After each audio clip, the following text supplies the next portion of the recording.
భద్రా ఇటు ఉండు, అట్నే ఉండు. స్టార్ట్ చేయి. అందరికీ నమస్కారం. ఈరోజు ప్రింట్ అండ్ ఎలక్ట్రానిక్ మీడియాలో వైసీపీ అంబటి రాంబాబు గురించి వేంపల్లికి సంబంధించిన కొంతమంది కాపు నేతలు, కాపులకు అన్యాయం జరిగింది, కాపులు ఎదుగుతా అంటే కూటమి ప్రభుత్వం జీర్ణించుకోలేకుందని అవాస్తవాలు చెప్పినారు. ఈరోజు అంబటి రాంబాబు గారు ఒక్కరే కాదు కాపు నేత అని, పవన్ కళ్యాణ్ కూడా కాపు నేతే. మళ్ళీ ముద్రగడ పద్మనాభం గురించి కూడా మళ్ళీ ఒకసారి ఆయన టాపిక్లకి తెచ్చినాడు. ఇదే ముద్రగడ పద్మనాభరెడ్డి పిఠాపురంలో పవన్ కళ్యాణ్ ఓడిపోకపోతే, నేను ఓడించకపోతే నేను ముద్రగడ పద్మనాభరెడ్డి అని పేరు మార్చుకుంటానని ఆ కాపు నేత ఆ మున్సిపాలిటీలోకి పోయి పవన్ కళ్యాణ్ గెలిచినాడు, నేను పేరు మార్చుకుంటానని స్వచ్ఛందంగా ముద్రగడ పద్మనాభరెడ్డి అని ఆయన పేరు మార్చుకున్నాడు. ఇంకొకటి ఏంటంటే, ఇదే పవన్ కళ్యాణ్ను ఒక వ్యక్తి 2024లో కొంతమంది మీ ఇంట్లో వాళ్ళను అసభ్యకరమైన, నేను కూడా మాట్లాడలేకపోతున్నా, అసభ్యకరంగా మీ ఇంట్లో పిల్లలను మీ భార్యను వెతికి మాలాంటి వాళ్ళకి అప్పచెప్పాలన్నప్పుడు ఈ కాపు నేతలు ఏమైపోయినారు? పవన్ కళ్యాణ్ కాపు నేత కాదా? ఓన్లీ అంబటి రాంబాబు గారు ఒక్కరే కాపు నేతనా? ఉద్యమ నాయకుడు అంటే ఎక్కడ ఉద్యమ నాయకుడు అయినాడు ఆయన? పవన్ కళ్యాణ్ గారిని తిట్టడానికి ఉద్యమం నాయకుడు అయినాడు వైఎస్ఆర్సీపీ కాంగ్రెస్ పార్టీలో. పవన్ కళ్యాణ్ను అదే పనిగా కొంతమందిని క్యాస్ట్ ఫీలింగ్ తీసుకొని వచ్చి అదే పనిగా పవన్ కళ్యాణ్ తిట్టేటందుకే వీళ్ళను పెంచి పోషిస్తున్నారు తప్పితే అంతకుమించి ఏం లేదు.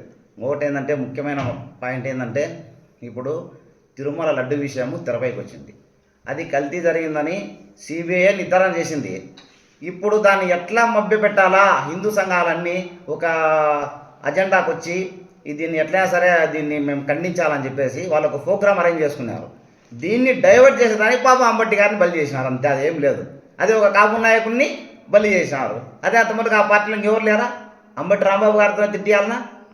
అసలు చంద్రబాబు గారిని మాట్లాడిన మాట ఏంది? అంబటి రాంబాబు గారు ఒక ఎక్స్ మినిస్టర్ అయ్యుండి, ఒక మాజీ ఎమ్మెల్యే అయ్యుండి చంద్రబాబు నాయుడు గారిని ఒక ముఖ్యమంత్రిని అలా మాట్లాడొచ్చునా? అది ఏ వ్యక్తికైనా జీర్ణించుకోగలుగుతారా? మీరే చెప్పండి. ఏ వ్యక్తి అయినా సరే అది అట్లా ఎట్లా మాట్లాడాలనిపించింది ఆయన్ను? ఆయన వయసు ఎంత, ఆయన అనుభవం ఎంత? ఈ రకం మాట్లాడిన దాన్ని మీరు ఎలా సమర్థిస్తున్నారండి? ఎట్లా సమర్థిస్తారు దీన్ని? అంటే మీ పార్టీలో ఇట్లా మాట్లాడితే మీకు మనుగడ ఉంటుందని ఏమైనా మాట్లాడుతున్నారా? లేకపోతే నిజమైన కాపు నేత కన్యాయం జరిగిందని మాట్లాడుతున్నారు? నిజమైన కాపు నేత పవన్ కళ్యాణ్, గుర్తుపెట్టుకోండి. ఎప్పటికైనా సరే కాపులంతా పవన్ కళ్యాణ్ వెంటే నడుస్తారు. ఇలాంటి వాళ్ళని నమ్మి ఎవరు వాళ్ళ వెంట నడవరు. ఇప్పటికైనా గుర్తుపెట్టుకొని జాగ్రత్తగా కాపులను బలి చేస్తున్నారని మీ అంతా మీరు తెలుసుకోండి. మీ పార్టీలోనే కాపులను బలి చేస్తున్నారు, ఏ పార్టీలో చేయలే. ఓకే, అందరికీ నమస్కారం. అందరికీ నమస్కారం. ఏదైతే తెలుగుదేశం పార్టీ అధినేత, రాష్ట్ర ముఖ్యమంత్రి శ్రీ నారా చంద్రబాబు నాయుడు గారి పైన వైఎస్ఆర్సీపీ మాజీ మంత్రి అంబటి రాంబాబు వాడినటువంటి పరిషత్ పదజాలం ఏదైతే ఉందో దానిని కూటమి తరపున తీవ్రంగా ఖండిస్తూ ఉన్నాం.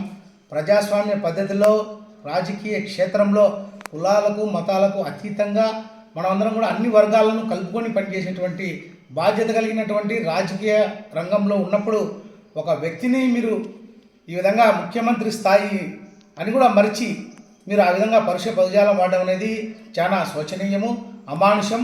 ఇలాంటి వాటిని సభ్య సమాజానికి మీరు వైసీపీ తరఫున ఏమందిస్తున్నారని చెప్పి నేను ఇవాళ వైసీపీ నాయకులను ప్రశ్నిస్తా ఉన్నా.